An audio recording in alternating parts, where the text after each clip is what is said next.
Welcome to the GamesNet Berlin Europe podcast. Here, we speak with extraordinary games industry professionals and listen to their story, to learn all about what they've built and who they are. GamesNet Berlin Europe is the international games industry initiative of MediaNet Berlin-Brandenburg, the networking association for the media, creative and digital industries in Germany's capital region. My name is Simon Ohler, and I will be your host for this program. Today, we are speaking with Marie Mejerwall. Originally from Sweden, she is based in Berlin and is running her own business as an advisor and consultant for the games industry. She's had a prolific career run as a game director, spanning across companies like Warner Brothers Games, Eidos, Capcom, Jagex, Jaeger, and Ubisoft. But not everything was always easy for Marie. She has an impressive rags to riches story. On her own from age 17, she worked back-to-back jobs at a gas station and Burger King to pay the bills. Only 4 years later, at age 21, she was a host on Swedish morning TV discussing games and tech. Another big dream she had was entering the AAA games industry. And in both that case and in the TV story, we hear about her bold moves to actually reach these goals. And we also, and that has something to do with it as well, talk about living life like Forrest Gump, which is being in the right place at the right time. And we also talk about natural working rhythms as a freelancer or a self-employed person, and, to be honest, much more. Many amazing stories, so we hope you can sit back, relax, and enjoy our conversation with Marie Mejerwall. Hello and welcome to the GamesNet Berlin Europe podcast. Our guest today is Marie Mejerwall. How are you today, Marie? Hello. Doing fine, thank you. Nice to be here. Co-host, as always, is Simon. How are you today? Good day, ladies and gentlemen. Very fine, thank you very much. And I'm Florian, as always, co-hosting together with Simon. Marie has recently started her own business as a consultant in the games industry here in Berlin. She moved here during the pandemic and has worked for several companies, for example, Jaeger. But before coming here, she has spent time in Sweden and Canada in numerous companies and projects. She has also always been active in esports. She's played Counter-Strike from 1.0 and turned that into working with DreamHack since the very early days. What brought her to Berlin? What keeps her in Berlin? What is Marie up to? We will find out straight from her. Marie, tell us what's important to you at the moment. Oh, there's so many things that are important, just things that are important to me. There's things that I care about in the world. So like for me, I guess what's important is to get my business fully up and running and understand kind of what are my routines, because the difference from having your company to just working for a company is that you also need to assume these other roles that administrative people used to do for you, whether to figure out my insurances, to figure out my taxes, how to bill people, a couple of those things, but then also how to always be on the outlook for new clients, meanwhile as you're doing the actual work to close down the ones you have and making sure you're sending your invoices. So like that whole routine and that structure, and to like balance your the different parts of your brain and at any given time be on top of all these things is quite a learning experience, I would say. Yeah, so you are at the start of a very interesting journey, like something new in your life. But I think from like doing our research on what you've been up to, and from the info you sent us over, I would describe your whole life sort of as a journey because we introduce people here on the podcast usually with like a list of things that they'd already done, but I decided against it because like your list would be half of the podcast. Too long, man. It's too much. And so we will just dive in somewhere where my first thing is we will get back to some of the points in your life, in your career where you've been and what brought you there. But at the moment, what's interesting to me is what made you choose to go like solo or do your own thing right at this moment? I think, a lot of people always ask me in my life, "Oh, you're so brave. You did this. You did this." For example, I left Sweden. People are like, "Oh, wow, you're so brave. You moved to another country." And it's kind of like the answer will be the same. Like in that part, in that regard, it was a necessity, and I think also for me to start my own business was a necessity because I worked for studios for a long time, and I kind of felt that I hit the point where the next step would be to be a founder of something. And I've had a couple of offers also to do found studios, but in the end, I realized that I wanna be able to do more, and I wanna be more free. Like when you get into the games industry, you have to be really good at this one thing and carry your own weight in one thing. And for me, like there's not only so few entry funnels, or it used to be at least. So for me, that was programming. I actually wanted to be a designer. But I had to go through a funnel where I could carry my own weight, so I became a programmer, and I kind of went through that. But doing so, you're kind of limiting all your other qualities and all your other talents. So for me, like I have this, I usually speak about different driving forces, like what gives you energy more or less. For some people, it's drawing. For me, I like the stimulating and logical challenge of tech, and I do get that from doing design as well. I like I'm a bit organized and tidy, so I kind of I don't want to say that I have OCD, but I like to be structured. And then I really like just public speaking is actually the thing, like a couple of things that I have done in my past. Like, I've been in a TV show, I've been on morning TV. I used to be on stage at DreamHack. I've been an esports caster, right? And so this is something that I haven't been able to fully do in most of my jobs. When I was working at Jagex, I was the official spokesperson for diversity and inclusion. So that might be the exception. But otherwise, I just felt like as a person, looking at all my talents stuff, there's more that I want to do in my life. And it's sometimes really hard to do when you're at a game studio and you have a kind of defined role that you shouldn't really walk too far from.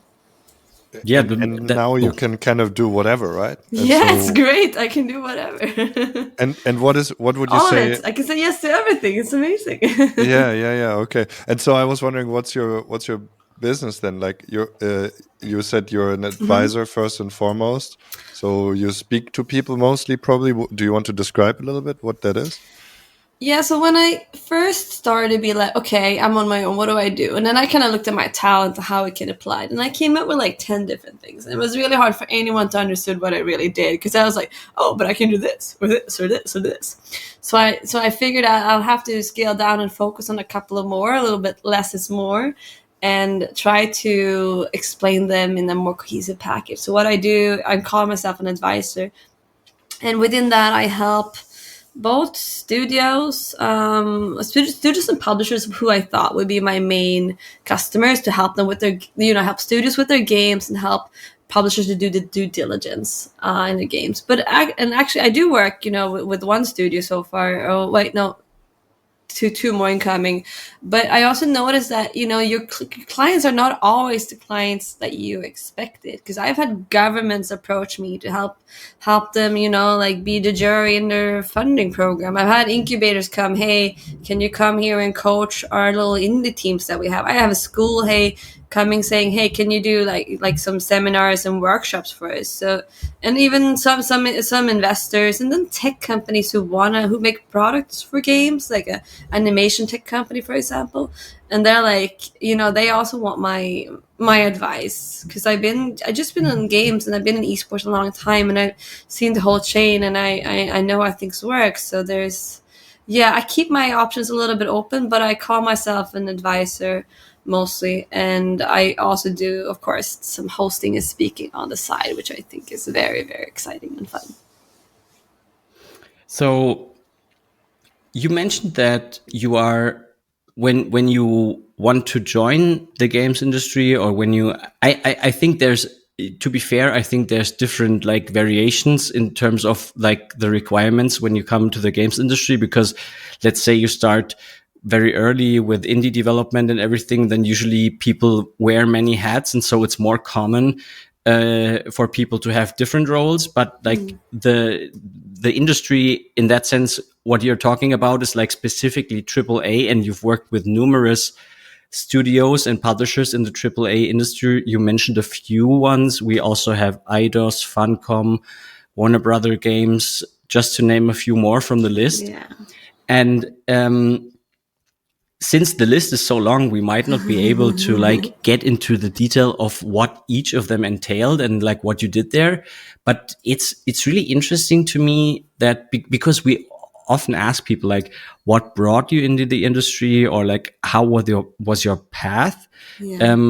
Can you tell us a little bit about what made you want to come into games, and like how you decided that, oh, I need to be good at that thing and I want this specific thing in games?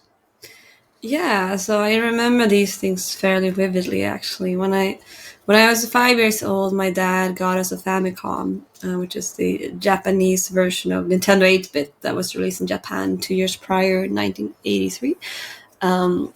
And I fell in love in games there and then, and it's never, since that moment, it just hasn't been anything else. And when I was 7 years old, I opened my first PC Gamer magazine, and I'm like, wow, you can work with this, like I can work with games, and that became more or less of a dream, I'd say. The IT industry was going a little bit bad for a while. I started studying architecture, but all in all paths always kind of put me back into games. And first, I was in esports for a long time. That didn't really pay. It wasn't even a viable career plan at the time. So I'm not sure even no one was working esports.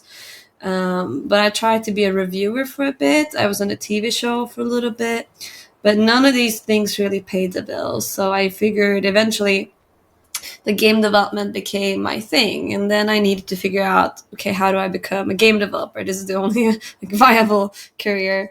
And then this one day, I think it was a fall day in Sweden at workers fair that was being arranged by my university, where the different companies in Stockholm tech companies would come and talk to the tech student, basically. And they had a guy there from DICE, some EA DICE, who's called Mikael Kalms. And I just went up to him and spoke to him, and I'm like, what can you be in a game studio? And he told me like, okay, well, you can be like a product manager if you have like some sort of business degree or project management degree. I'm like, okay, no. And then he said, you can be a tester if you're good with that. And I had heard some bad things about testers. Like it was at the time they had a rumor that it was a dead end for your career, which is not true today. Mm-hmm. And then they said you can be a level designer if you can build worlds. I'm like, I didn't even understand what that meant. Honestly, I'd never seen a level editor or anything like that. And then they say you can be an artist if you're good with drawing. I'm like, yeah, no, really, I do some calligraphy, but that's about it. And then he said you can be a designer. I'm like, but then he said, oh, but no one really just becomes a designer. It's usually an artist or like a programmer who then transitions to design, because there were no design educations like back then. This is 15 years ago, And then he said, well, you can be a programmer. Like, programmer? I like programming. I'd done my first websites and a couple things like that. I was studying like Java in school and stuff. So I'm like, and I was very good with mathematics, actually, very logical person. So I'm like, okay, I can be a programmer and then a designer. So that's kind of when I set the outlook for my career. And then it took me a bit, but eventually I did transition to design. And from there on, it's just been kind of going up, I would say, upwards to senior designer, lead designer, associate director, yeah, and so on. Mm-hmm. I'm always kind of jealous in a way when I talk to people who grew up in Sweden and have a connection to games, just because like from visiting conferences over the last decade that I've been working in this, and then just like hearing people on stage describing like what made Sweden so strong in game development, and like this whole plan by the government to have personal PCs in everybody's home. And so this very early adoption of, well, yes, you play games sort of on the side, but you also immediately understand like the opportunities that come with it. So you have so many talented people in programming and designing, then of course from that path. And like also the business sense that is in Sweden with the games industry. As a little aside, we have even events here in Berlin hosted by the Swedish government, where they were discussing why is Sweden, which is a very successful company in game development and in the industry, buying so many Berlin-based companies or German-based companies. So, I mean, the progress that has been made there before, like, you will find people in Germany who have a long-standing history, but like the difference in like how many people there are between Sweden and Germany is just insane to me. And that thing that you even started, you played esports and were in a scene in Sweden at a point where that was like such a small thing in Germany. You couldn't even think really about that as what today would be esports. That's just insane. So I always like envy that a little bit. How do you see now? I mean, you decided to stay in Berlin for the moment. Yeah. How do you see Berlin compared to Sweden? Maybe in terms, of course, different times from back then, obviously, but like now, what made you stay in Berlin? Have your business here? Yeah, I want to start off just by throwing a little bit. I will answer your question. I throw a little bit more light on the Swedish game industry because, as you said, we did have in the 90s the government is like, you know what? If you guys want to buy a computer, you just take it off the taxes more or less, and it's almost free. It was, or at least you got a big contribution. I'm not sure how much they paid. It was a third or something like that, but that really helped. But there's two other things that I think actually have contributed, and one is that we early on in Sweden we went into the kind of Dungeons and Dragons scene. Like we have a really old book called Drakar and Demoner. So the kind of role play community underground existed for a very, very long time. For example, LARPing has also is an expression of that. That's also been big in Sweden for a long time. That's the one thing. And the other thing with Sweden is really good with grassroots organizing, and the state has really good structure and programs for basically youth or anyone just organizing in their spare time and be able to apply to get some sort of funding, small funding, but something from the state in order to kind of do that and keep that up and to register themselves in different databases. So I think that also has a part of it of why eventually these two things merge into the demo scene, where you had like young Swedes smoking joints, in their late teenage years, coding tech demos on Amigas. Like there's a couple of legendary kind of groups out there who still go to these demo parties, and they really laid the foundation of the Swedish game industry. So I think it was all these three things combined, both with the computer and then with the organization of it all, and then with the role play culture. But coming back to your actual question, why did I decide to stay in Berlin? Well, I thought about going back to Sweden, and there is a lot of stuff happening in Sweden. If I just walk downtown for like 3 hours, I will bump into someone in the games industry who I know, and probably it's 5 people that I didn't know because they started after I left, more or less. But Berlin is pretty good in terms of what the state also is able to fund, and the state is able to offer. If you can get through the bureaucracy, and there are a lot of expat resources out there and a lot of people that specialize in getting you through the bureaucracy, the German state is pretty supportive, I'd say. But most of all, for me, like Berlin has such a strategical location, whereas I already have a really strong network in Sweden. I don't really need to live there to be able to do so. The people that I knew back then, they're GMs and CEOs of their own studios today. So for me, Berlin is a way to expand my network, get closer also to a lot of indies. But I can just take the train to France if I want to Austria if I want to. It has such a strategical place right in the middle of Europe, and I live just next to the main train station. So it really works well for me. in terms of that. And of course, I just also returned from Gamescom, and there's the Summerfest and a couple of events that you are actually organizing, Florian. So you're the one keep giving me reasons to stay here in Berlin, I'd say. That's the best answer I've heard to this question in this podcast so far. Yeah, actually, true. I was thinking right now, like how we met, but it was definitely through MediaNet, through an event. I think our first in-person event that we did after the pandemic. So we arrived, I think, pretty at a similar point. I came here in October 2020. So yeah, without like going into super bleak details, but I mean, we in our intro we heard a little cat meow in the background. So, what kept you afloat in Berlin during those first months? Because for me, I was like at a point where I thought, well, I'm not sure if Berlin is really for me because it doesn't really matter if I'm here. Right. I had a similar kind of feeling earlier on. So I actually came not during the pandemic, but a week and a half before the lockdown, which is, like a little bit, I could kind of see it and taste. I got to walk the streets and I could see all the posters for all the summer festivals that would then get canceled. So I got all excited for nothing. And then it kind of went from there to not walking outside for 2 weeks, or, scared that the police would kind of get you and question you. The German police, like, do you have a reason? Do you have a valid reason for being outside?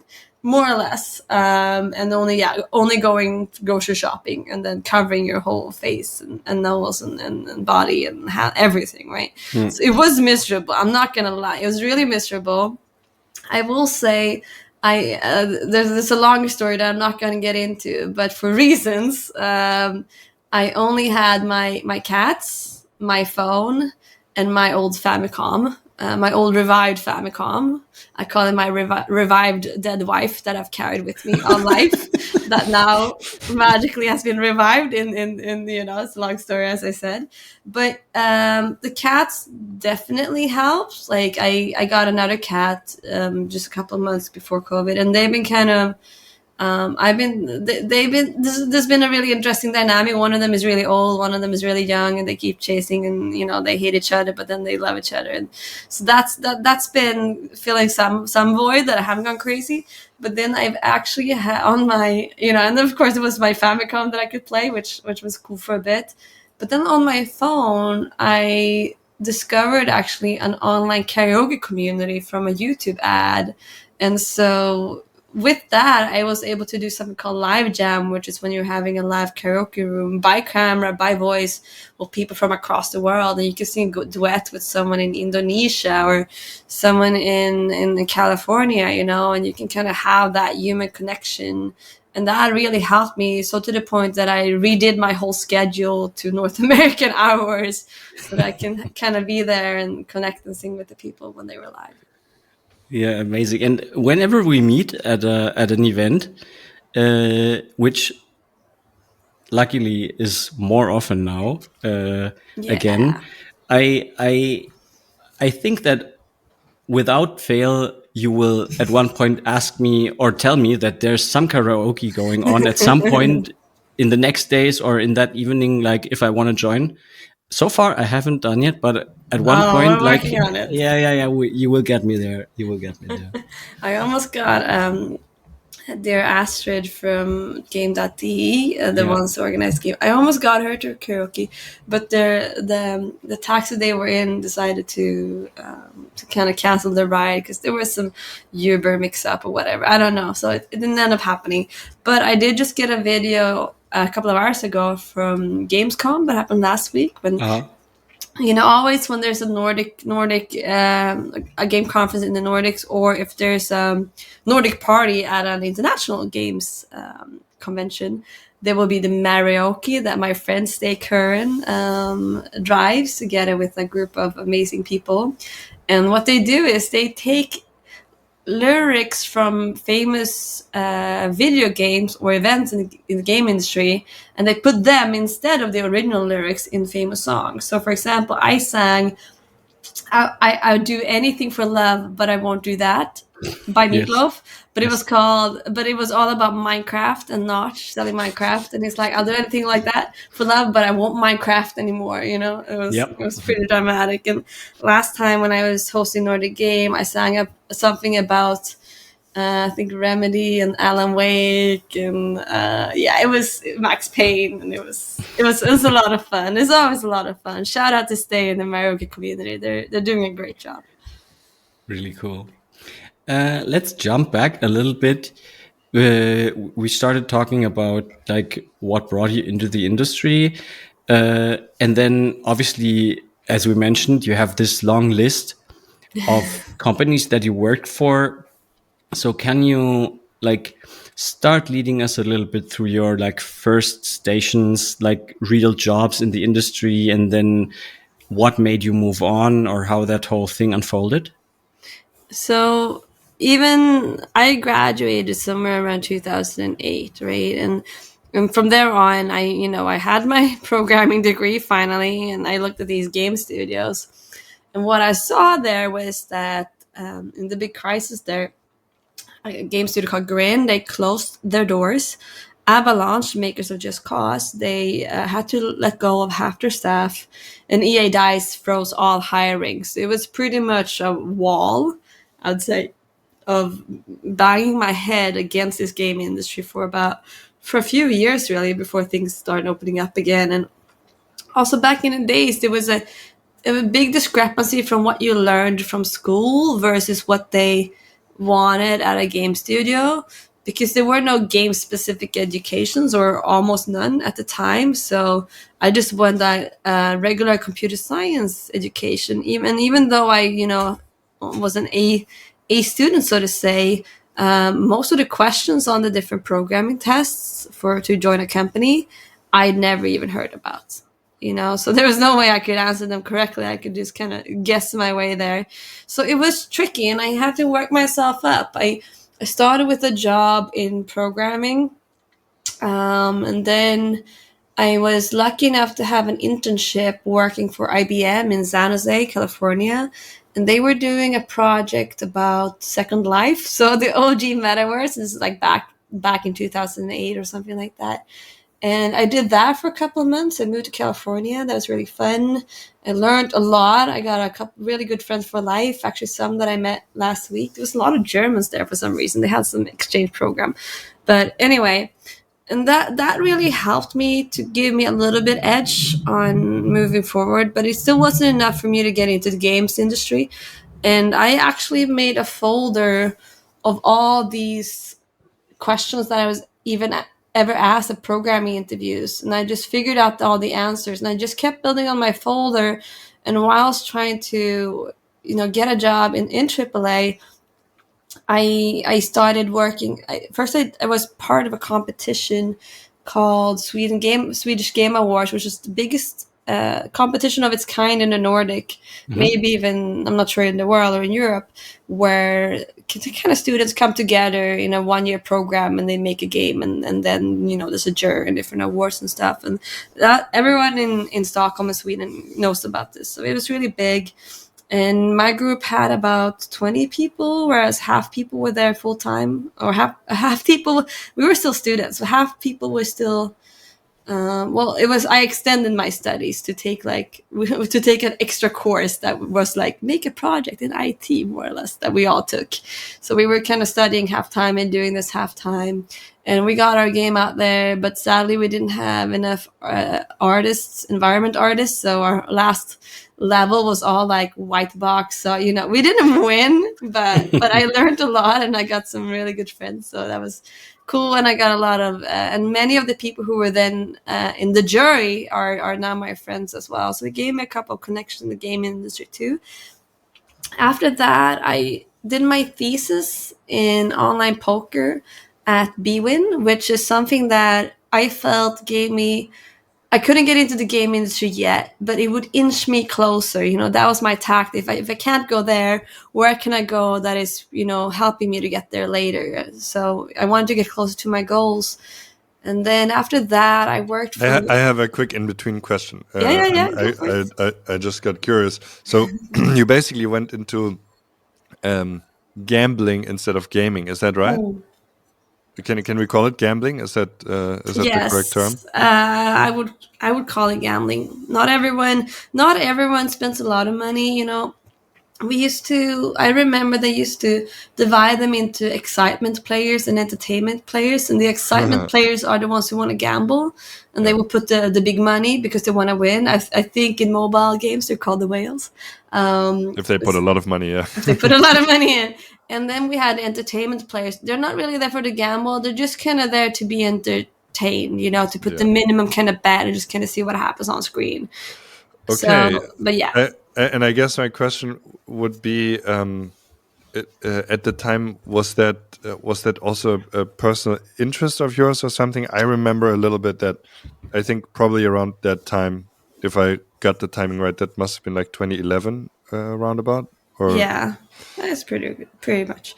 There was like a big overlap between like poker players and StarCraft players. So I was on Team Liquid a lot, and all the StarCraft players were like talking about poker, and there was also this kind of vibe there that people were interested in some sort of like independent income, and kind of like playing video games as an income used to be like this really big dream, which of course has become a big reality now.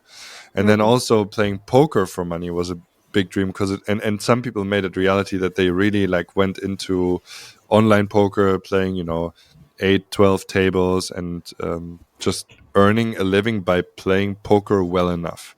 And then of course we have the overlap, people like Elke, who's a very famous esports player coming from StarCraft, and a very famous poker player, and so on and so on. So I was just curious what your connection to that was. There are also in Sweden and such a couple of connecting points between poker and esports. Like one less spoken about fact is, I think, Potty, who was the founder of Ninjas in Pyjamas back in the days. He was a poker player, I think, for a year or two there, or something like that. And as you say, also the more strategical ones, the ones who are more mathematically minded, they definitely had a chance. I think also another one of my acquaintances, Marcus Huber, he's the owner of ES Portal. So like it's a platform for tournaments and stuff in Sweden, well, on an online platform for anyone, I guess. I think he also was investing in kind of casino in that area, if I'm not mistaken, early on. So there are a couple of connections there, but I didn't really have an interest for me. I felt bad about the people who did it and they lost their money into addiction.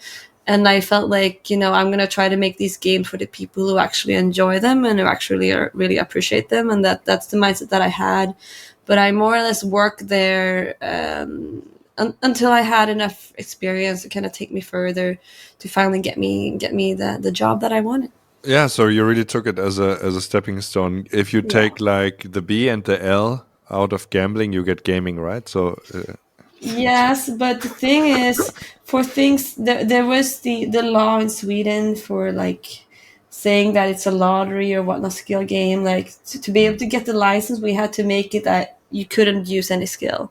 No skill could be involved, which is kind of counterintuitive from what game is, if you ask me. Yeah. But it did work. So what happened after? Please continue. You got closer, right? Yeah. So I recently came full circle, and I'll tell you guys how. So I wanted to get into AAA, and I kept applying for these companies, and I had my little folder of programming questions, and eventually, I was able to break through. And I also wanted to get out of Sweden, I would say, because I'd been there banging my head against the industry for years at that point, and I still couldn't kind of get into AAA. And also having lived in the US, I was kind of bitten by life and opportunity, and just felt there's so much more out there. And I felt like I outgrew Stockholm because I'd lived there my whole life, more than like 20-ish more years at the point. So I really wanted to move on, and I managed to convince my casino employer to pay me a trip to go to GDC Europe in 2012. And this was the event that is now known as Gamescom. That is the days before Gamescom. And I said it was for educational, and no one else seemed to really know much or care much about it. And my managers just approved it straight off. And I'm like, okay, cool. And I was totally using all that time to network and try to, find ways to get into the industry. And I remember very clearly when I try to get in contact with these international companies, right, who worked in AAA. And I walked up on the Gamescom show floor. What? There's like 100,000 different happy gamers who are not even not even working in the game industry.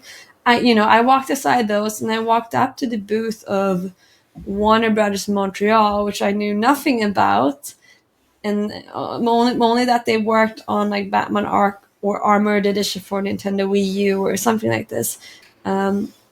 And then I asked, hey, is there anyone from the studio here, from the dev team? Because there was usually just a lot of marketing people, or a lot of locally hired people there. And they said, oh, not now, but that would be Kelly or this other person, but they're not here right now. Come and check later. I'm like, okay.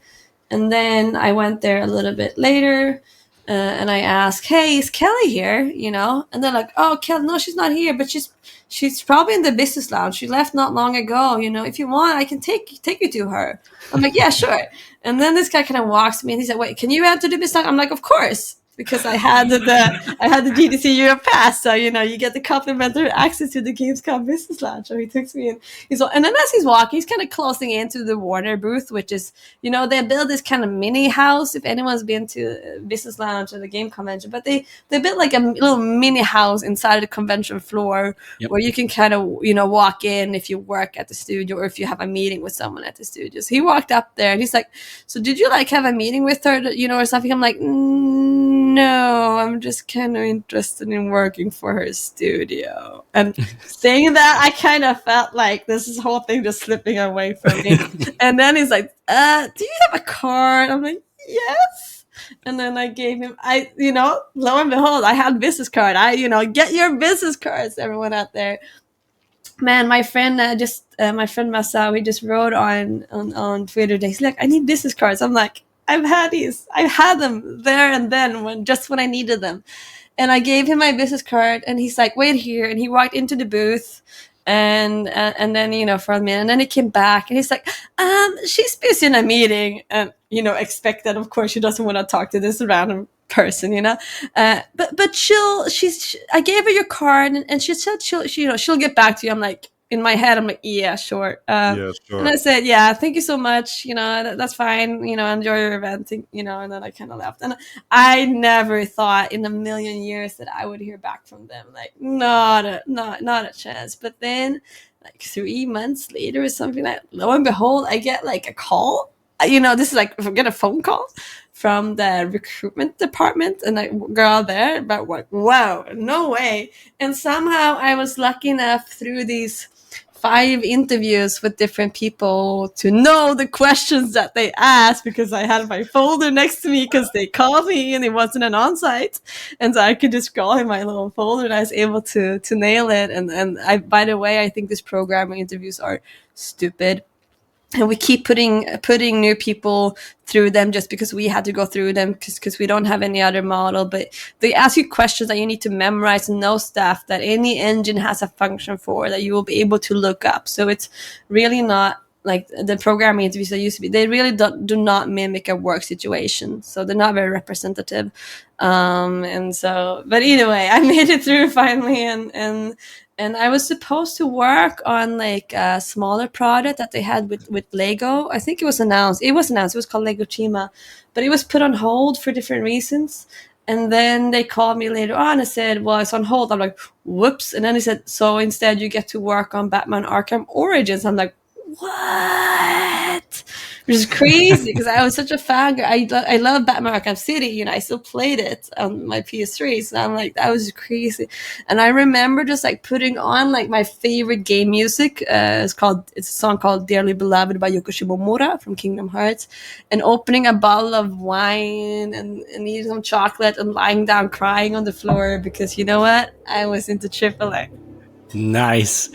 What I find so funny is like when you're telling the story of like how you started in gambling and then you snuck your way in that to that like meeting that didn't happen, but then they called you. I was like, I have these Forrest Gump vibes in my head, like where he's always at that moment in time when something like monumental is happening in in the movie.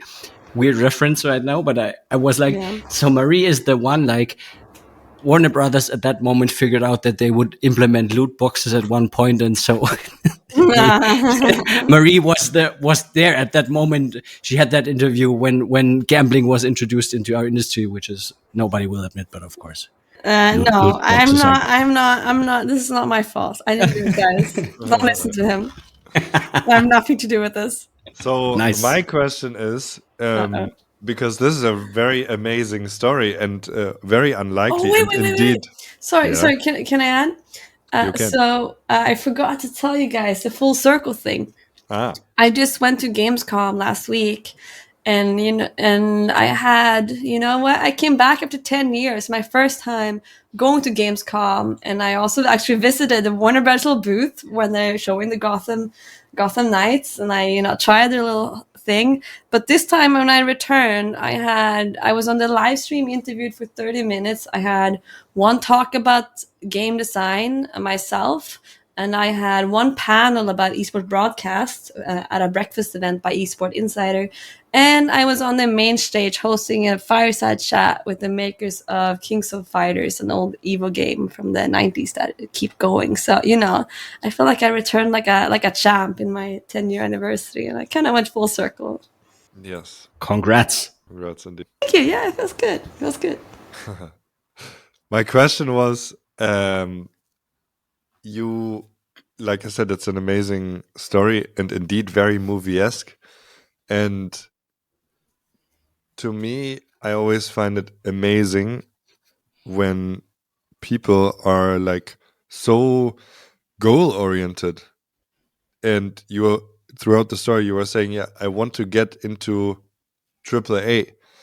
And I was wondering where this goal was coming from, or how you could hold it so strongly, because I feel like to make these type of moves, to like cold apply at a trade fair booth, I mean, it takes a degree of conviction, desperation, incredibly strongly hold goal setting. Yeah. What is behind that, because that's really a very mighty move. Mm. Well, I guess there's a couple of things behind it. One is my little restlessness. I wanted to get out of Sweden. I really wanted to get out of Sweden. I really wanted to grow was one part. But then, like, I'm a person who always moves forward, I would say, and not backwards, always forwards and onwards. And I think that's the only really thing that I had to cling on to in my life right then was the kind of dream that my career goal, and it's so kind of where I focused all my energy because I didn't have a lot of other things going for me in my life right then. So this became like my sole purpose and goal, I'd say. And I think that where I was born was probably when I was 4 or so. We started saving, or maybe when I was 6. I know when I was really young, I started saving money in a little fund that really increased really well a lot. And I mean, my dad could see my interest really early on, so he had a little bit more money, and he bought me, with my money and his money, we bought my first computer. And this is Siemens Nixdorf with 286 megahertz CPU processor.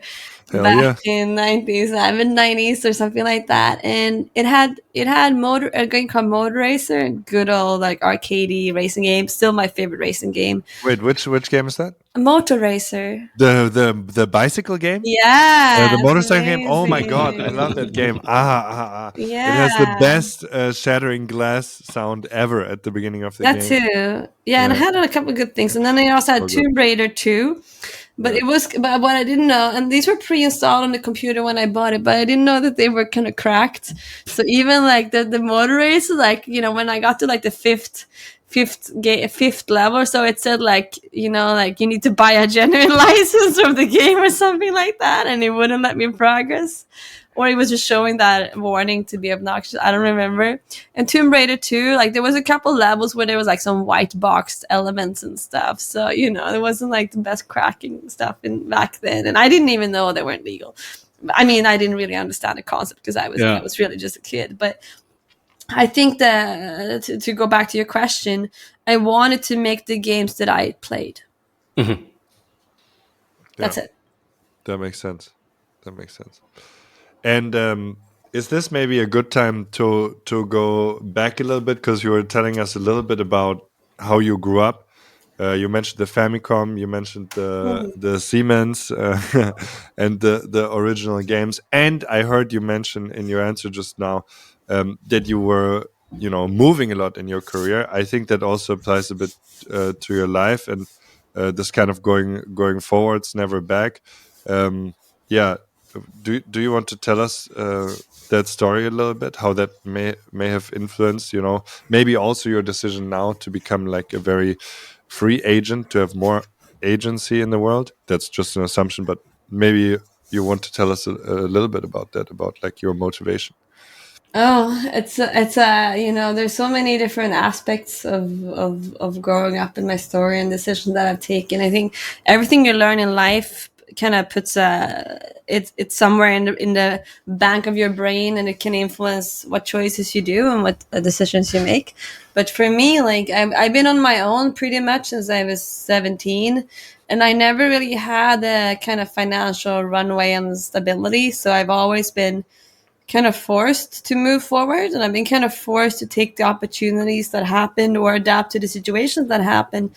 And I also had a lot to learn still about, from being a teenager to becoming like a professional. There's quite the step in there that I had to kind of learn along the way as I was working. So for example, when I was 17, I was working full time. Sorry, I was studying full time, and I had a job both at a gas station and a Burger King to kind of just pay my rent and find my way forward. So I've always been the kind of survivor who more or less, figures it out from where I am, from the opportunities at hand, and from the situations that are there. So it's been quite a journey, and it's been very interesting. And I think, like, all in all, that has helped my independence. So if you're even when I was 21, I think I when I was in the TV show every week talking about games in Sweden, I had to, I needed some income, so I had to start my own company in Sweden. That was really easy to do, actually. I was just you just like this in 2008. I just went on the Swedish website for the tax authority, and I just started my company in less than an hour, and it was all free. And then I had my codes and everything. Still here in Germany, this process takes, by the way, 2 weeks or 3 weeks, about 15 years later. But either way, so I'd done that, and having to do that for the first time, and kind of learning and finding your way, that helps me now to make it easier this time. But most of all, what I think that I learned throughout all this process early on is to ask for help. So, Mhm. and that's something that I do very much, because I ask people for help, and I try to return the favor later on, and it's something that I always keep doing, so to say, and it's really helped me going forward. Something that interests me when I talk to people like you, let's say, is do you you can have that as a like as literal or as personal question as you like, and go into it, but uh, at some point in my life I just there was some trigger, and it's hard for me to pinpoint it, but at some point something in my brain switched, and I realized that each challenge is an opportunity. And so like my whole approach to life basically changed with that like understanding of like I'm not afraid of next challenge X. I'm not afraid to move place Y, because each time something will come along that makes each previous like experience worthwhile, and then I can build on that. So I'm always curious, like if people can pinpoint sort of like a trigger, or how people who, I mean, you say you were basically forced to move, but like how you get around that feeling of, well, I need to get out of my comfort zone. I need to go somewhere. I need to do something in terms of, or in comparison to, I actually want to do this. Whatever comes next will be super cool. I'm bored here now, because this has been something that came quite late for me, but I think people like you had that for a very long time. I think there's always the two aspects of it. Like you say, like one is I really needed to leave Sweden because I felt like I was rotting. I was stagnating, and I'm the kind of person. I also do a lot of backpacking, by the way, because I like new experiences. Like I get my energy from new experiences and new types of stimulation. And whereas doing the same thing for me for way too long, and with the same place, the same people, the same activity, like if it doesn't change, then eventually like it will grow old after a couple of years.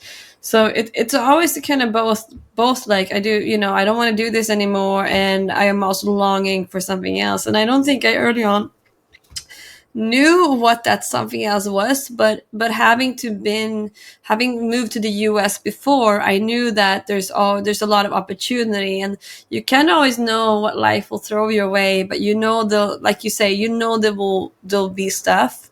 Like another example, now I went to Gamescom. I didn't know like how that's gonna pan out, how that's gonna work out for my company, but I come home with 2 pages of different connections and people to talk to and to contact and see like how we can kind of help each other, so to say. So there's always a kind of urge and the hunger for more, but it's also the kind of restlessness from where you've been.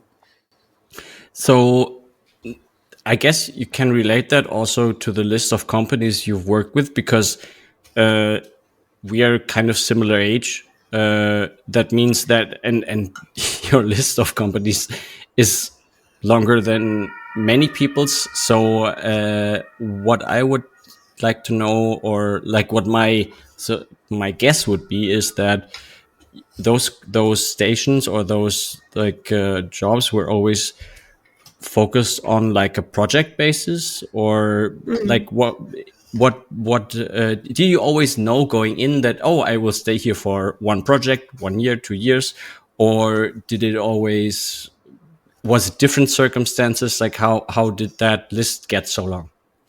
I think that my goal is always to, stay for a company long enough to make an impact, make an expression. And that is definitely shipping at least one project. So probably looking at something like 3 years to really feel like you've had like 2-3 years to really feel like you've accomplished something, and you've done something. And when it comes to like why I have, why I work for so many studios. I mean, I'm on my 15th year in my career, and there's a bunch of these studios that I have worked for 2 years as well. There's a few of them where I didn't work out. For example, I worked at Capcom Vancouver for about 10 months because the studio closed down, and we all lost our jobs. And then lately I've been more focused on my consultancy. So for example, I had a 6-month contract with Ubisoft, but that was just a 6-month contract, and it was always supposed to be like that. So it's been a mix, but if I could choose, I would definitely like look at least 3 years somewhere to be able to have an impact. And even more so, like when you're at my level now, at director level, if I would take an employment, I would be there for the long run. I would be there for the long haul to kind of, be there early on and help set the vision and drive that product through to both to shipping, but then also nurturing the community and beyond. So yeah, I think it's something that kind of grows a little bit with your career as well. That you know, to be able to have that impact, you want to be somewhere for a longer time. Yeah. You mentioned it twice, I think. So we will go to that moment in time because I'm really, really curious how you got on TV in Sweden. Yeah, exactly. I Oh, had the okay. same question, like from what, Burger King and gas station at 17 to TV on Sweden at 21. Yeah, something like that. Okay, so the answer is DreamHack, actually, because I got into esports in 2001. Like I was playing with my friends in the neighborhood, my local buddies on the same street, and then I found some online friends through Lunarstorm, which was an early kind of social media in Sweden, and we started a clan, and then I became just kind of active, and there was a pretty small scene, and we got on IRC and QuakeNet, which was the kind of big shouting network at the time that hasn't really been. I guess it's Discord doesn't even cut it because these were like big public channels that every clan would have, and everyone just hang around, and we had Soul Games, so I was really into that scene, and so I by this inevitably I got linked that someone started a magazine of esports, of women or girls playing esports and in all different games, and it was called Femina Gaming. And I read her articles, and their English wasn't that great. And you know, being a top student myself, I felt like I could help them, and I wanted to help them. So I wrote them to be like, hey, you know, like it would be really good if you fix this a little bit and that. Like, but I really like what you guys are doing. Please carry on, you know.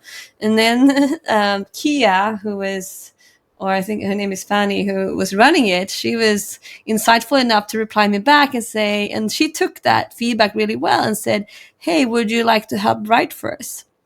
So I started just doing the coverage of their online cups. But then later on we went to DreamHack. And so the first time we were there was also the first time they had expo part, which we didn't know. So we thought we would just be like 5 computers in the crowd, but no, we were actually in our own little booth in the newly opened little mini expo part. And so very quickly we all went to IKEA to get a couple of sheets and black sheets and to put on the walls and make it look a little bit better at least. And then, you know, so we started organizing the LAN tournaments at DreamHack, which is the kind of finale of our online cups. And we had teams from Spain and we had teams from Russia coming down to play our tournaments. And of course the Swedish teams which were very high quality as well. And then one day, you know, doing all this, there's a booth next to us in this expo part that is called Metro Technique. And so it's a magazine called Metro, which was a free magazine in the 2000 to 2010s that they were giving out. And they're like, we're going to start a tech show because they had a special part of it. You know, they had the sports part, they had the politics part, and then they had like the tech part. And the tech part said, hey, we are here to meet like the youth and the gamers, and we're going to start, you know, a TV show next in the fall. And we have some different segments about new gadgets and new phones and like tech career. And we would like to have something about gaming. Do you have anyone who could speak about games? And, you know, being the biggest nerd in the room, or I don't know, the organizing committee or whatever, like I was one of the people at this point. I was one of the people driving our whole thing. Everyone kind of pointed at me and they kind of forwarded these people to me, and they came to me and I'm like, yeah, sure, why not? No problem. And so I, you know, from on Wednesdays, I simply didn't go to my university classes, and I simply made a deal with the teacher to kind of catch up on things afterwards. And I just went to the recording studio, and I would get my makeup done about 10. And I even remember like they put up like in the subway. I was riding the subway to get to this, and they actually put up like the promo pictures of the whole show. They put them up in the metro wagons. So I had a photo of myself with full makeup, you know, in this wagon. And then I was sitting without makeup because the makeup was being done professionally when I got to the studio. So I wasn't supposed to have any makeup on before because they would just have to remove it. And so I was sitting there trying to hide my face while you could see my, you know, not showing people that I'm the same person who's kind of up there, which is kind of surreal. And then, I sat and got makeup, and then I synced the script that I had been writing with the producer, and also the woman that was kind of leading the whole thing as well, who was like kind of introing all the different segments and parts, and who was, you know, the hostess of the show, so to say. And usually the day before, I had synced what kind of graphics and moving videos or pictures or whatnot that I wanted. But I would always go into the kind of production crew and give them a little bit more direction. Like, this is the final script. I'm going to say this, and then you guys show that. And sometimes I even had clips that they came to my apartment to film me when I was playing like Wii bowling or Wii, like, I don't even know, tennis or something like that. I don't even remember. And then sometimes I had moving graphics about like World of Warcraft, and I was speaking about different subjects. And then in the afternoon, we had like the recording, which was like 1 hour, please, no retakes, because it's pretty tight and we rented the studio kind of thing. And we just kind of went, and I was doing that for a good like 6 months or a year or something like that. And it was fun, but it was also like I was burning out. Like I was studying full time, and I had an extra job as a programmer, and I had this, so I couldn't keep it up. I just couldn't. And this was the thing that actually didn't pay the bills, and you know I really needed to pay my bills at this point, so I couldn't. I only did one season, and I had it over to another guy called Bengt Lemne, who did also a fantastic job. Really? But, yeah. Oh, you know him. he's many years in GRTV, and now I think he worked a long time for Bandai Namco. I'm not sure. Yes. He's a really good guy. That's how we connected. Yes. Really cool guy. Oh, funny. I didn't know that about him. That's funny. There you go. I haven't spoken to him in quite He was some at Gamescom. Jesus. I didn't meet him either. Next time, Benke, we'll meet you, I promise. I'd love to. Cool. That's funny. And again, games industry, small world. Small world indeed. And again, right place, right time, right? The Metro booth was next to your. Yes, but you know what? Get yourself out there, and sooner or later, things are gonna happen. Yo, this is really crazy. I have to talk about this. So so last week there was Gamescom, in case you haven't noticed yet, at least in the timeline that we're in currently. And I was there for the first time as a non-Twitch employee. I used to work for Twitch, right? So that was always like an easy game with Twitch. I knew kind of what I was doing. This time I was there as a documentary filmer. And so we went there, and we had like one day we had a little photography job, you know, just kind of hustling, like starting the New Game Plus, you know, just a bit of a new thing. And then day two we did like we filmed we followed a guy that we're kind of filming a documentary about. And I had such a crazy, across all days, such a crazy right place, right time movie playing in my life. You know what I mean? Like it was just like all the plans that I had made were like obsolete, basically made obsolete usually very quickly by just things happening differently. But then we meet this guy here, that guy there, and then my buddy Paul was like, "Oh, I need to take the camera into my hand. I think we need to film a little bit more B-roll in the evening or something." And then like a huge party erupts where we were, and it was just crazy. Just every half hour a situation that is like, how did we catch this, you know, on camera? How is this possible, right?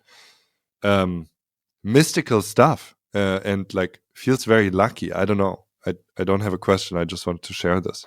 When life gives you lemons, you make lemonade. That's what I'm saying. And sometimes it's just straight the box of chocolates, you know. It's not even like sour. It's just nice, you know. It's just like, okay, we're here. Cool shit's happening. Yeah, cool. I'll take it. How is it possible?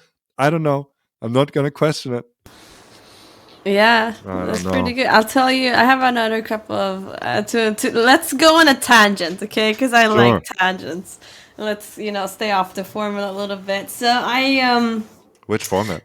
After Warner Brothers, after I shipped Batman Arkham Origins, I was working at Warner Brothers. We had some, since we had been working very hard, I'm not going to use the word, at the end to ship the game. We had some paid time off to kind of made up for the time spent, our spare time spent to ship the game. And I happened to do my yearly catch-up on ICQ, I think. Or something like that. Yeah, you guys. Wait, what? Yeah, I don't even log into it. This is 10 years ago, okay? Come on. And even I then, actually tried. Funny story. I tried because I still have it like in my head. Sometimes when somebody mentions ICQ, my mind goes 176370253. Like 158. Yeah, terrifying. It's so insane how you like when you grew up in the time. Like my number, like my ICQ handle number. You children, you used to have a number.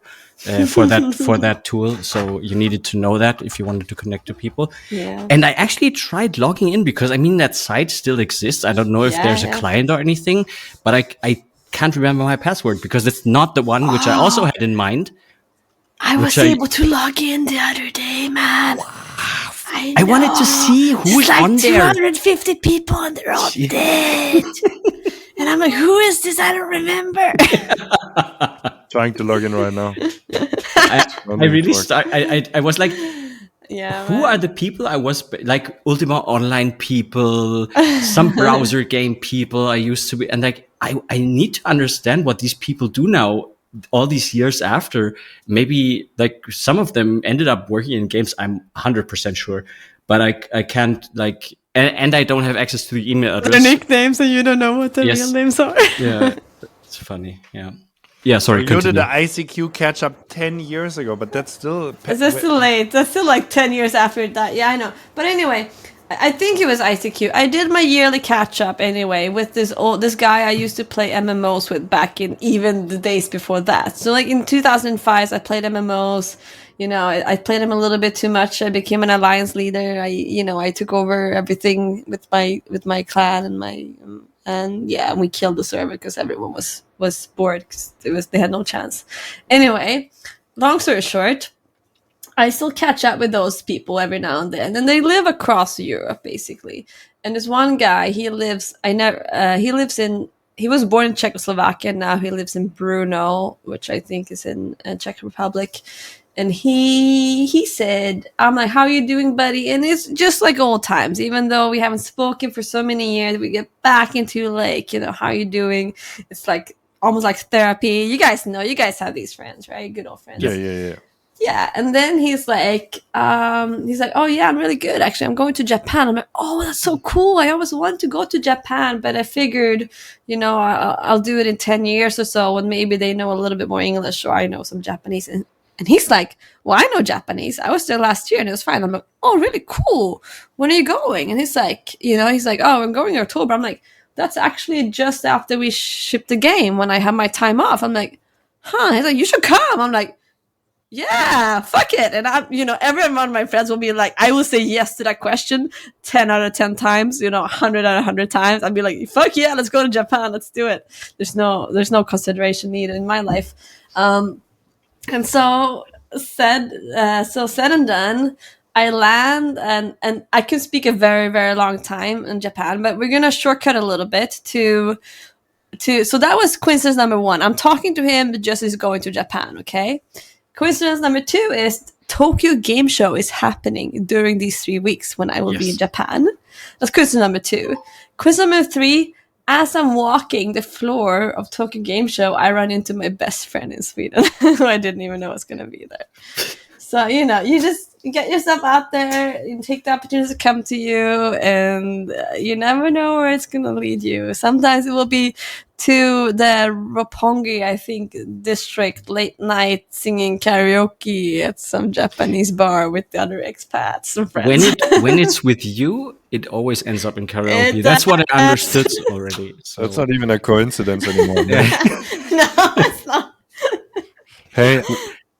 Did you have something, Flo? I need to. This podcast, like this episode, but in general from now on, needs to be more cat focused in general, and I will explain why. But I wanted to ask, since we know about your cats, we talked about them, and We heard them. we heard them, and yes. So why this podcast needs to be more about cats is I am about to become a cat owner, cat dad. I don't know. Oh, I'm so proud. In about a month, if everything goes well, and I was always like, this is a complete like non-topic for the podcast, but you're here, so you will answer. You will. What do you do in your spontaneous life? Like, oh, I will go to Japan. Oh, I will just go to the airport and see where. What do you do with the cats? That's like my main concern is like, what my cat? So yes, if you only have one cat, you're pretty good, I would say. Like when I moved to the US, I didn't bring in my cat. I was happy to be able to keep my cat with a family member then because I was still in Sweden. After that, like moving to Canada, that was no longer a thing. But I was able to find, like I'm a person who likes having house parties. I'm not sure if that's gotten through, but I like bringing people together. I like parties. I thrive in these kind of situations where I have all my friends around me and we're doing cool and fun stuff and I can entertain them and whatever we're doing. If we're singing SingStar, if we're doing Guitar Hero, whatever. So all my friends had already met my cat. And some of them I could kind of see who was spending more time in like with the cat in the bedroom and who was kind of hanging out downstairs. So I could kind of see who was like really fell in love with the cats and they became the dedicated cat sitters. And the only bad thing, or not the bad thing, the only sad thing for me is that they all fell in love so much after cat sitting that they got cats of their own. So my list of cat sitter kept shrinking, and I needed to always keep getting to know people. And actually now for Gamescom, I didn't have a cat sitter, so I just used my social networks in terms of broadcasting like cat photos. I'm like, does anyone want to... For 5 minutes, I got like 5 requests. I'm like, yes, we can take care of them. So I met with someone and I got the kind of vibe. I'm like, what's your experience with cats? Okay, you had them in the past. Like what would be the setup? Would they be with you? Would you live in my place? Like, do you seem like a trustable person? Do we have some friends in common? Nice. And so it's a little bit of, I wouldn't say dating process, but there's definitely like a little process of meeting and feeling good about who you would ultimately hand, your little darlings to. But it all worked out. And so I had a really good, really nice lady called Olga who's staying in my apartment and taking care of them and looking after them, which is preferable because then they don't need... Cats are very adaptable, yes. But it's always nice with them if you to change as few things as possible, so to say. So if they can be with a new person that they did meet before though, but they can stay in their kind of old quad, then that's always better. But if you need to, you can also move them to another person. And they adapt really quickly. Like, you have no idea. They'll forget you in a day. I'm sorry. That's how it is. Yes. So I will use this platform from now on to make friends for cat trading activities as well as like this. If I, from now on, people of this world, if I meet you in like business meetings or whatever, I will befriend you. First of all, for like job connection and stuff, like not me wanting a job, but like business connections. And then the second part will always be about cats. So yes, these will be my two main talking points from now on, people. Just so Florian, trustworthy as ever, I would say. Yes. No ulterior motive. Very exactly. Good. Yes. No personal connection whatsoever. Like business, cats, and then I don't. That's it. Go home, please. So if you want to get so what Florian is really saying, if you want to get to the heart of it, you want to be invited to every event, you want to be a speaker, whatever, you just gotta volunteer to be a cat sitter. It's that easy, man. I'm just saying. Nice. Or be a great business person. Hello, Mrs. Business Person. Hello. Speaking of which, I have a topic. I have a question. You told us in the very beginning of this wonderful conversation that with your own business that you are in the process of starting, ramping up, growing, you are kind of like having to look for a certain structure, or maybe a bit differently worded, you have to like identify what the structure is. And I thought maybe, a bit towards the beginning of the end here, we can talk a little bit about this, about the now. I think it's very interesting my context for it is that I've been working a lot around what I would call something like natural creativity. So like, and having your own business. We talked a little bit about the freedom, like kind of being your Mm-hmm. own woman, doing your own thing. Maybe finding a bit of a business home. It's a little bit like having a flat share instead of your own place or something. And then there's that freedom there, and then there's also doing things the way you like. I'm doing this kind of too with my freelancing and creative endeavors, and I found out that it seems to be a lot about um, also letting things grow and just observing how things are, and not trying to force so much. Well, that's just a little bit of context, and I'm curious how it is for you. You obviously have your contacts, your clients. Do you have goals right now? Do you have like lifestyle choices around which you want to build your business? How do you see that? How does that integrate with your life now?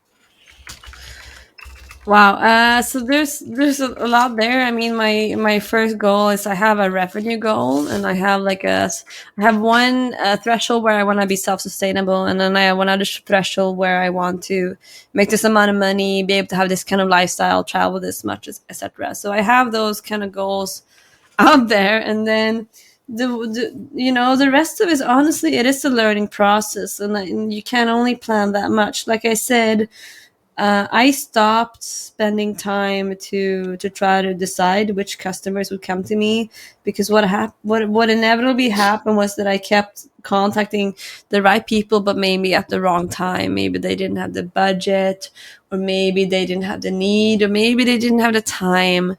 And then I realized I'm gonna have to ping these people again, because they're not gonna remember me later, or they might not even realize that they have a problem, even though I hear from some other team on the product that they do, so to say. So I stopped. In the beginning, I stopped. I thought I could just work out of my network and this would be great, and then that didn't fully happen. So I learned how to instead just focus on my outreach and my social media and being visible. And what I noticed is that's way more effective than companies coming to me. I also realized not to sweat the small stuff and just kind of keep moving forward, and focusing on always getting new clients, so to say. And because my energy is like a really big factor for anyone who's an entrepreneur. Like, what can I spend my energy and my effort on? And I need to make sure that it's always looking to doing productive things that pushes me forward. So for example, that's why I said, like, don't sweat the small stuff, and kind of finding always keeping that kind of positive energy forward. And like, there's the amounts of hours on the day is one thing that in theory could limit how much I work, but that's only, I can only crunch that many days in a row. Like, what I also learned is to handle my energy in a way on where am I most productive. And I'm gonna give an example. Like, Yeah, I was about to ask honestly, that. Mm. I don't get shit done between like noon and 4 p.m. It's really like, I mean, some days I do, but some days I just don't. And you know what? I look at my cats. They sleep between 10 and 4. I'm right. Yeah, Babies, you know what? This is a sign. I'm just saying, like yeah, yeah, in yeah. Spain, they got Mhm. siesta. So I learned that when I wake up, I'm actually hyperactive, and I get a lot of shit done, and I need to, like, I sorted everything, all the different equations and whatnot, problems or things that I was challenges. I solved them during the night in my head, and I just need to write everything down, because my head is moving so quickly, and I need to just like mark all these amazing things down that I came to think about.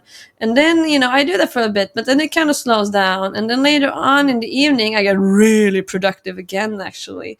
And especially like with some synthwave music, maybe some dinner and a glass of wine, I'm getting in the zone, I'm doing my shit. So I've learned kind of to, and this is something you can't do when you're working for a company, but I've learned to Yeah. really learn my energy flow and try to really capitalize on that in the best way possible. I'm not So sure that and aligns with you, but it sounds like it does. yeah, yeah, it does, because that is kind of like your natural rhythm, right? Like that was the parts that I'm also curious about. I think that's one of the key things. how to manage your time. I'm the same. I think it's objectively illegal to work between 12 and 4, unless, of course, it's like talking. I can talk to people, but I can't like sit down and focus. That's impossible. So that's definitely something that developed for me as well, like kind of this rhythm, and it's so. I think it's so great. I'm like, it's almost like, yeah, it's like you observe an animal, right? And you can kind of like see, oh, at this time it sleeps, and if you talk like that about yourself, you can be like, at this time Simon or Marie can't take any meetings, unfortunately, or can't, because here the time is blocked for that work, or here we have to take a walk or something.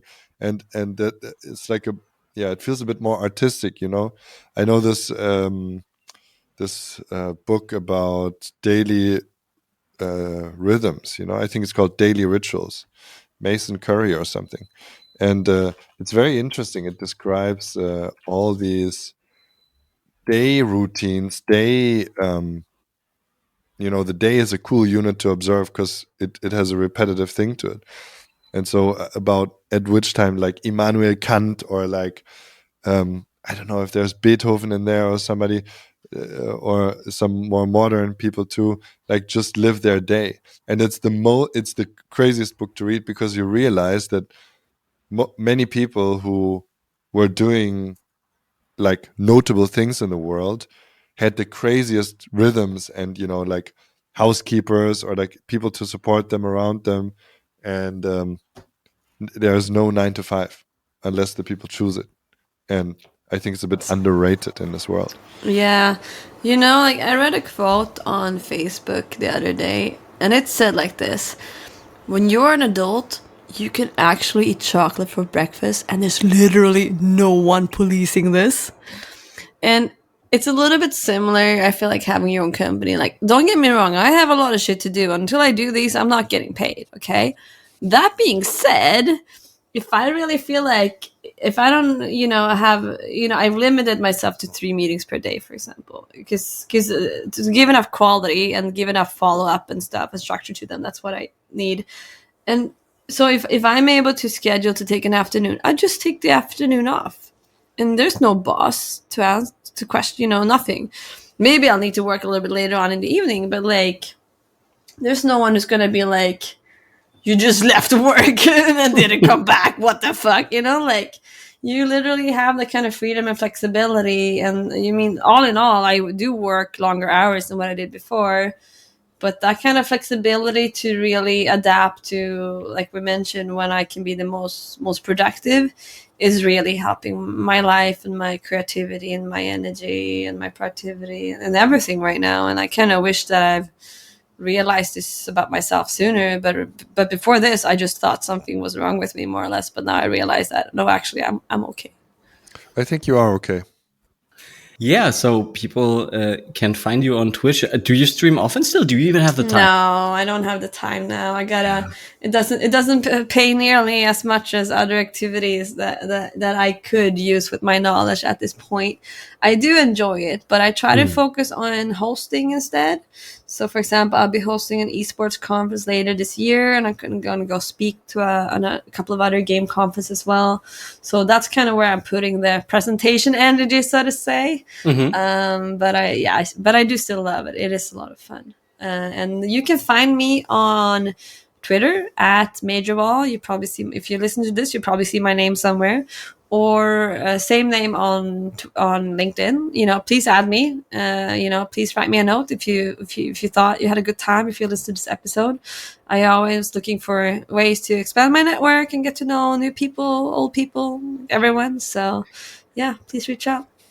Very nice. Then let's take it as the beginning of the wrap up here, which we will not do without a cool list of questions that we have. Shit! It's not time to say just yet. Bracing myself. we have some essential questions for you. They are short and sweet, but not necessarily simple. So, are you ready?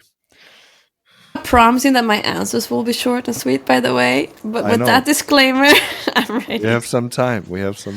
No, that's fine. You Do it as you like. Okay.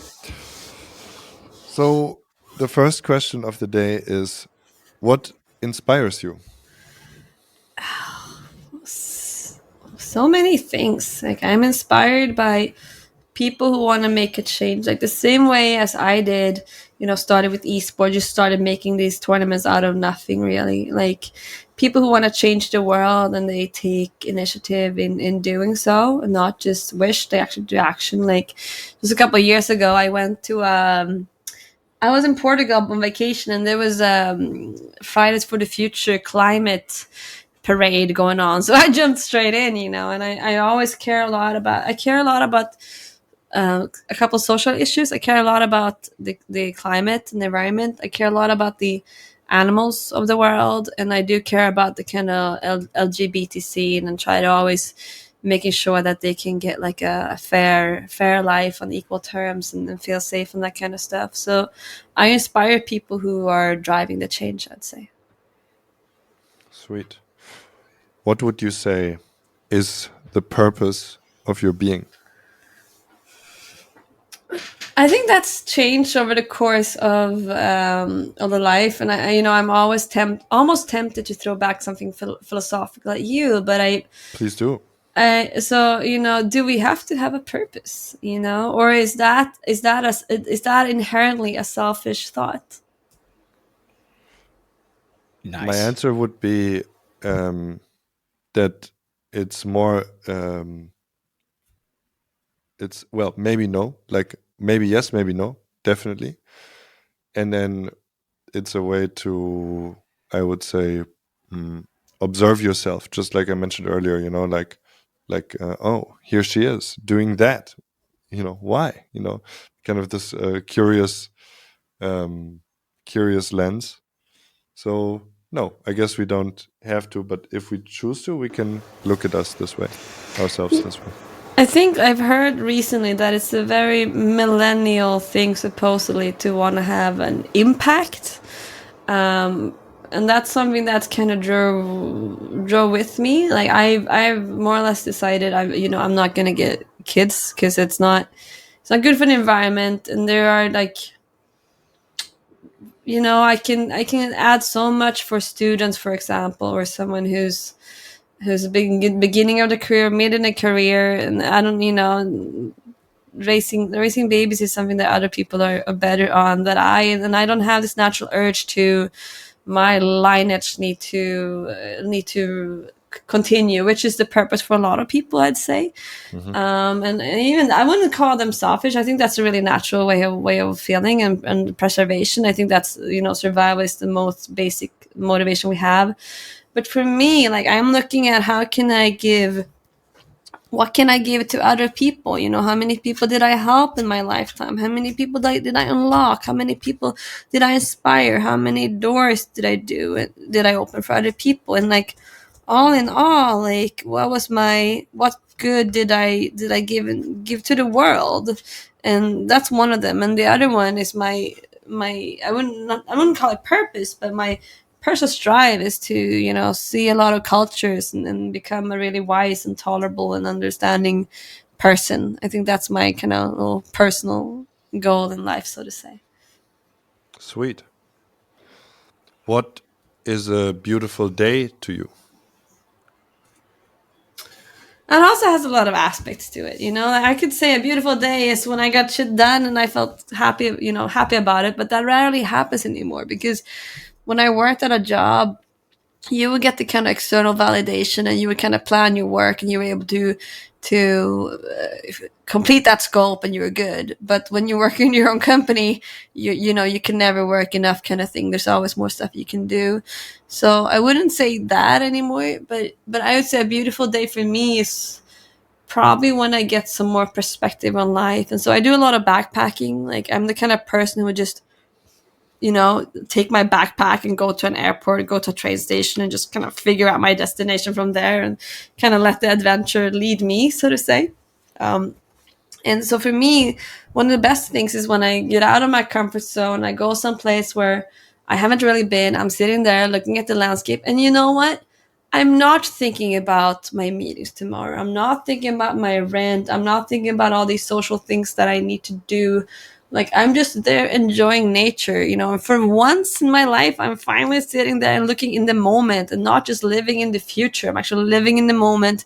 I'm taking in the smells. I'm feeling the surface of things. I'm feeling the temperature and the wind in my face. And I'm getting a little bit perspective to these things that you say, a little bit life and purpose and where I am and where I want to go and why. And I just kind of, just enjoying the moment and the day and the world that we live in while we still can. If you would start a new safe game in your life right now, what occupation would your new character have? If that makes Oh sense. man. So here's a very less known fact about me. I think that anyone who's like not a lot of people kind of know this, but I have 127 dresses, and the last one I actually made myself. To be more sustainable, I stopped the consumerism, and so I don't really buy them anymore. But sometimes I make them, but not that often. And I try to repair all my clothes. But I would definitely been a fashion designer, and actually in 2010 I programmed a Windows application that was supposed to be able to export it to my phone, which I never did, where you can pick your own wardrobe, and it has all these filters, collections, different ways to tag and mark, and yeah, so many different functionalities. And I kind of saw before me that I could do something at it, because there was a lot of people requesting this. I used to hand it around on a USB memory to my friends, and I saw that I could make this a career, but I didn't want to, because I wanted to be in games. But if I'd going back, if I would, I don't regret my career in games, but if I could have two lives, then I would definitely get into be a fashion designer, 100%. Maybe you still can. Maybe I still can. I actually met Lars Wallin, which is Sweden's most famous designer, last year when he was here in Berlin, and it was the Swedish embassy. I love the Swedish embassy. I was there yesterday, actually voting. And they matched me, so I got some intel from him, like Sweden's most famous designer. Sorry, how can I do if I want to change my career? What do I do? And he's like, first you do like a course in like to be a seamstress, and then you do this kind of other like designer pattern making course. And I'm like, I just took some notes, and I'm like, oh my god, this is a long path. Maybe one day I will, but maybe I won't. I don't know. But meanwhile, I will just keep making my clothes in spare time every now and then, and we'll see what it leads to. That's a later down bit the like line.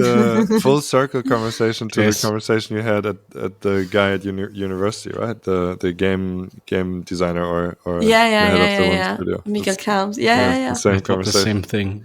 It's a little bit, going fine. And I think a lot of people are like that, like, because again, when you get into the industry, you have all these talents, and you need to focus on a couple of them that will actually be beneficial to the studio and job and role that you need to fill. But what about these other talents? And so for me, the artistic talent I will get through making my synthwave art or listening to synthwave music. My presentation has been this TV show and all this hosting and stuff. And so I guess like my clothes fashion has been like making my own clothes and buying all these dresses and stuff. And so I think it's just important who no matter who you are, to find different ways to express yourself and your creativity and nurture those, and make sure that you get stimulated in everything that really matters to you and gives you energy and feeds your passion.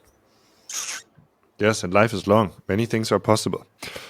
I have one last question, then Florian takes over. Do you read books, and do you have books that you like often recommend or like to give to people? Books that have inspired you? 1, 2, maybe 3?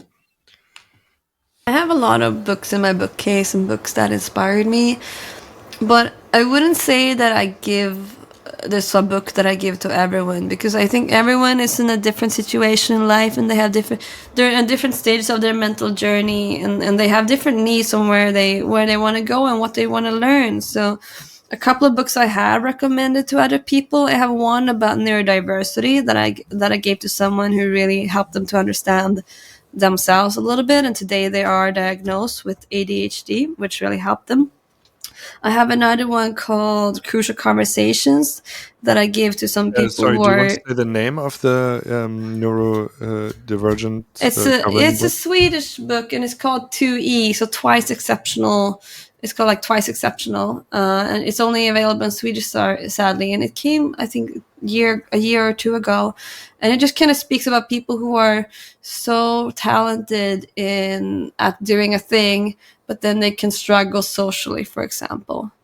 And so it kind of goes into a lot about neurodiversity, and some people need that. And another one I do for people who are, like midway in a career, like maybe when they become senior, sometimes is Crucial Conversation, and it's one that helps you to align expectations and align kind of decisions with your team and build understanding and build a kind of common pool of understanding and information about things. And then I have another Crucial one. Conversations by Carrie Patterson. I see. Yeah, that might be. It's a red book cover. Yeah. I can't reach my bookcase from here. No, I have it's another fine. I'll let one you. about body language that I find is really, really useful, and I need to keep reading this pretty often to kind of do that. And then there's a bunch of What's that leadership called? books. It's just called Body Language. Give me a second. I'll get it. Body language. I'm curious about this. So we actually need to start a video podcast as well to get the body language in. Yeah. Maybe that's a 2023 thing. Foreshadowing. Maybe. Is this going to be cut or is this going to be in? Okay. Okay. It's called Knack. Knack, make it easy, body language. Techniques on interpreting nonverbal cues in the world and workplace. How do we spell knack? Knack. Knack. Knack. Body language. So it helps you to read the room and read the mood of the people that you're talking to. Okay, nice. So that's I can't good. find it. Does it have an author? Yeah, Aaron or Aaron, Aaron, and then Brehove, Brehove. Aaron.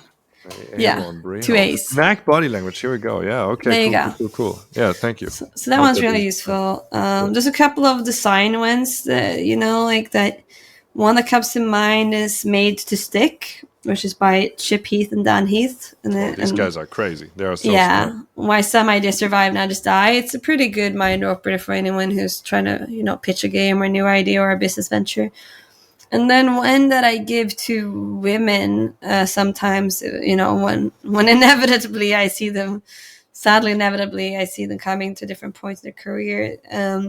It's a New York bestseller and Wall Street Journal and Business Week, and it's called "Nice Girls Don't Get the Corner Office 101: Unconscious Mistakes That Women Make to Sabotage Their Careers." And I don't kind of agree anymore that it's all on the women to do these mistakes. I think a lot of the structures are just not out there for corporations, are just not made for women at all, and so women need to reprogram their brains, and not all women, but many of them need to reprogram their brains to kind of adapt and survive and understand how to thrive in these corporate environments. And what this book helps doing is to kind of put the limelight on the kind of differences in mindset, and that can kind of help people be a little bit more aware on how they why things are going and the way they're going and how they're being interpreted and all that kind of stuff. So it's things that are good to be aware of, I'd say.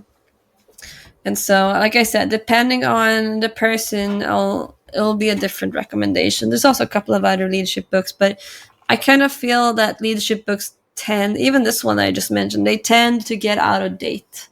Every 5, maybe 10 years. They're just not as relevant anymore. Very few actually made it this far, I'd say. And the ones that survive the longest are the ones who are usually around emotional intelligence. All right. So from one list to the next, what are your favorite games? Also, the top 3. Which genre? There's no counter questions in this part. Isn't this my episode? Don't I get to call the shots here? Well, you choose what you like. I mean, you gotta give me like a console and an era and a genre. You gotta give me something, because like I play everything except for golf simulators and golf and flight simulators. That's the only two game types that I don't play. What about mini golf simulators? I used to play this mini golf game on the web actually back in the days, and in ICQ they also had ICQ were really good. They had a lot of web games that you could play with your buddies. You know, I'm just saying. Yes. That was pretty good. Yes, but we are getting. There's also a billiard game, in Famicom, like NES 8 days, back in the days. An 8-ball game that's pretty good. I'm just saying. Yeah. So we will.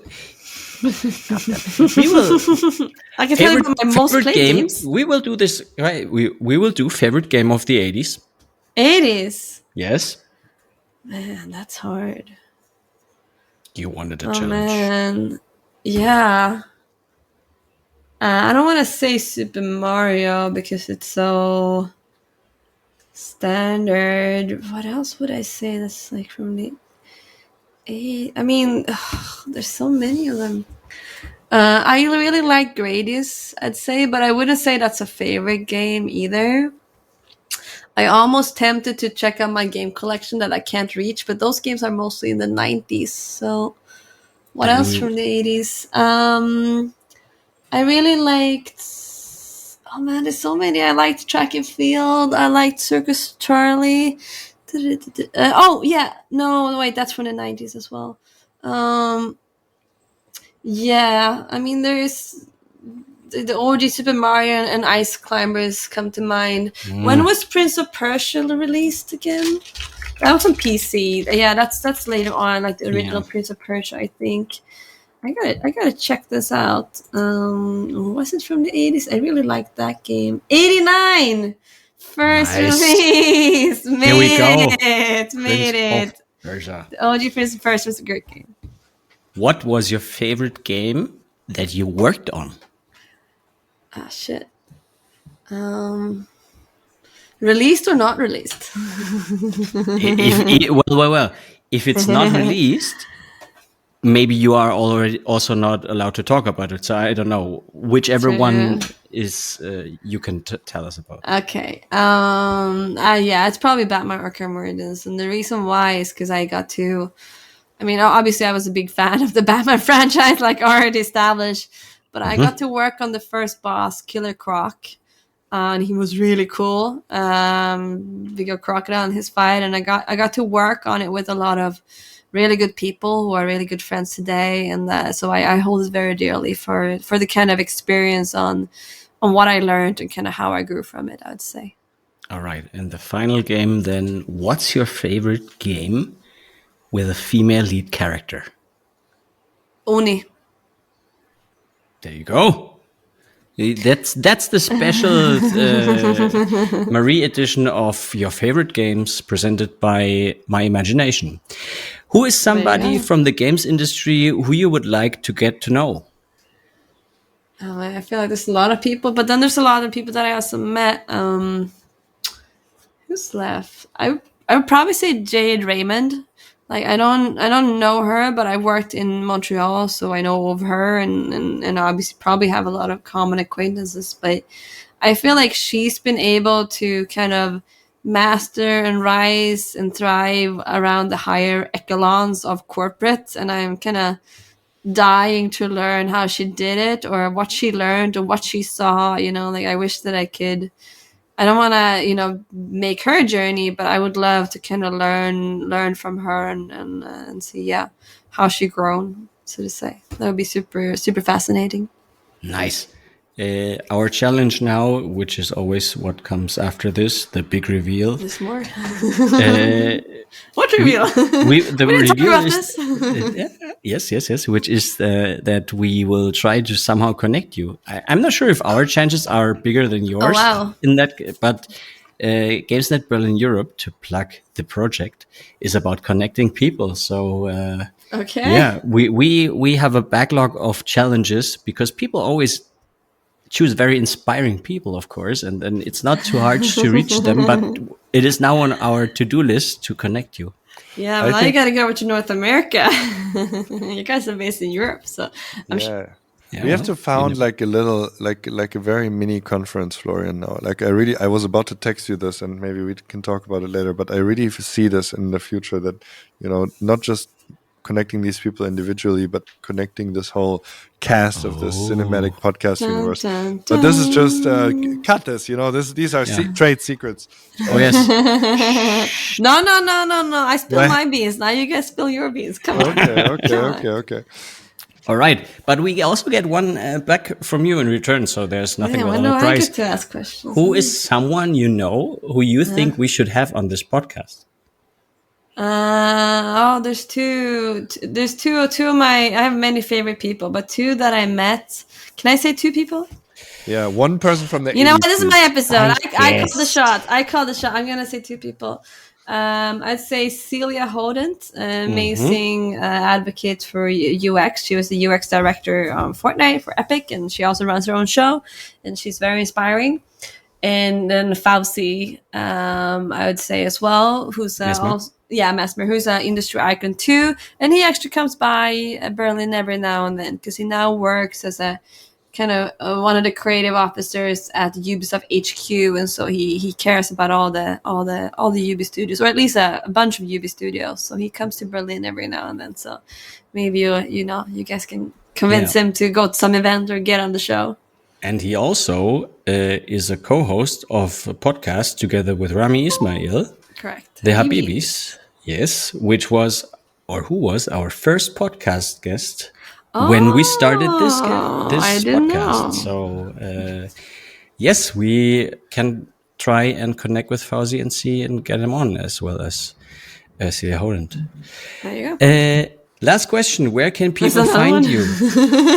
Where can people? Sure. No, I can mention before. Please do connect. I always love to hear from people. I love to hearing your stories, your interests. If I can open a door for you, let me know. People open doors for me in my career, so I'm happy to try to do it whenever it makes sense. And find me on LinkedIn, Marie Mejerwall, or find me on Twitter at Mejerwall, and I'm very approachable. My name is unique, so if you find someone with that name, it's me. So you'll be sure to get in touch. Very nice. And would you like to ask us a question? Dun dun dun dun dun. Man, I wish I got to prepare a little bit more. Okay, so what is your dream guest on the show? Florian, this one's for you. Maybe I have one. I think one person that I've been interested in also through the documentary we're working on, Purpose of Gaming, is Tim Zoret, who is the director of The Last Night, founder of Odd Tales Games. I think he has a very philosophical and artistic approach to what he does, and talks about AI, ego, very interesting things. And he is like kind of on our list for Purpose of Gaming. So I don't know him. And he's in Europe, so he qualifies, I think. That would be cool. So I will just say somebody I don't know, but I know who he is. And I always wondered what's going on with him, what drives him at this point, who he is, because he's become kind of controversial in a little sense. Is I would like to have Notch on the podcast. Notch. Nice. Also European. I felt that coming when you were like a little bit controversial. I'm like, yes. Yeah, because we can't always have the easy guests. We also need the spicy guests. So turn around for you then. I've actually met him. I have his phone number. Is that so? Okay, let's We'll figure see. this one out. We'll see what happens after the show. No promises. This podcast could get even more interesting. Very Dun, interesting. dun, dun. Cool. Well, thank you for your questions. Yeah. Is that all? Do you have another one? Thank you. One last one if you want to. Any question? She gets another one? Oh, I got Sure, another come on. one. It's Marie Mejerwall. If she Okay. wants to.